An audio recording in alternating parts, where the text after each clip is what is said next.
In a world where power defines status and love is considered a weakness, one woman stood at the top of it all. Amara Sterling, a brilliant and fearless CEO whose life revolved around success, strategy, and control.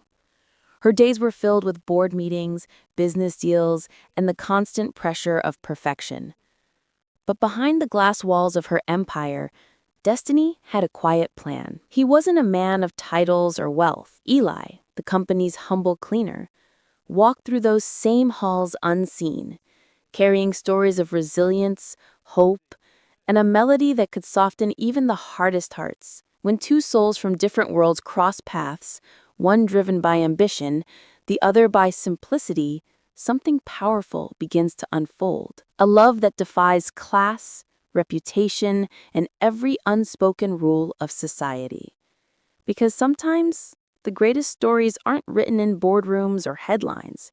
They're written in stolen glances, whispered conversations, and hearts brave enough to love beneath the same sky. The city's skyline shimmered as dawn broke over the glass wall of Sterling Enterprises, one of the most powerful corporations in the country. Inside the 42nd floor office, Amara Sterling, the company's young and formidable CEO, adjusted her blazer and reviewed her schedule. She was known for her sharp mind, calm authority, and the icy professionalism that kept emotions at bay. But that morning, something unusual caught her attention. A quiet melody humming from the hallway. It was a tune she hadn't heard since childhood. Soft and soulful. She stepped out and saw Eli, one of the company's night shift cleaners, mopping the marble floor while humming.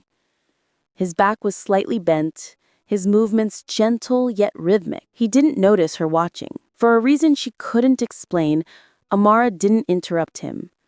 For the first time in a long time, she smiled. Over the next few weeks, Amara found herself arriving earlier than she ever needed to, just to hear that same humming. Eli greeted her politely, always lowering his gaze and calling her ma'am. One morning, she finally spoke. "Do you always sing when you work?" she asked. Eli chuckled softly. "Only when the building's asleep, ma'am. Music makes even the loneliest places feel alive." That answer stayed with her. She began noticing the small things, how he carefully cleaned the company's awards, how he greeted every employee with kindness, how his presence seemed to carry warmth into a space built of steel and glass. A week later, a power outage struck the building. During a storm, Amara was stuck in her office, surrounded by flickering emergency lights. She was frustrated, pacing, until Eli appeared with a flashlight. "Everyone's gone," he said softly. "I'll walk you down, ma'am." But the elevators were out, and the two ended up waiting together in the darkened boardroom. For the first time, Amara laughed, really laughed, as Eli told stories about his life. Growing up in the countryside, losing his parents young, and working hard to support his younger sister's education. "You know," he said, looking at her curiously, "you talk about business like it's life itself, but when was the last time you lived outside of it?" Her smile faded, but his words struck something deep. When the lights came back, neither wanted the moment to end. Over the following month, their connection deepened. They met accidentally, or so it seemed, in the hallways, the rooftop garden, the break room late at night. Their conversations flowed effortlessly, from dreams to regrets. But rumors began to stir among employees. Whispers followed them, and Amara knew the risk. A CEO and a cleaner? It would be a scandal. She tried to pull away, convincing herself it was best for both. Eli noticed her distance, but said nothing. Until one evening, he found her alone in her office, staring at the city lights. "I know you're scared," he said quietly. "So am I. But feelings don't ask for permission." She turned, eyes glistening. "You don't understand what I could lose," he replied softly. "And you don't understand what I've already lost, but I'd risk it all to feel this again." The company's annual gala arrived, the night of prestige, press, and power. Amara was radiant in her silver gown, the perfect image of control.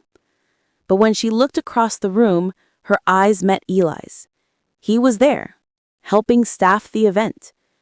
Without thinking, she walked through the crowd, ignoring the cameras and whispers. She stopped in front of him. "Dance with me," she said. "Here?" he asked. Stunned. "Here," she insisted. The music slowed, and in front of hundreds, they danced. The CEO and the cleaner. Silence fell across the ballroom, but Amara didn't care. For the first time, she chose heart over fear. The scene fades into sunlight pouring over the same office tower. A framed photo sits on the CEO's desk. Amara and Eli standing hand in hand in the company's rooftop garden. Eli now manages the company's new employee wellness program, while Amara leads with a softer strength, one that listens, one that loves. Sometimes, when the building falls quiet, a familiar humming fills the halls again, a reminder that love can bloom anywhere, even between the highest floor and the humblest hands. Thanks for watching. Please follow for more.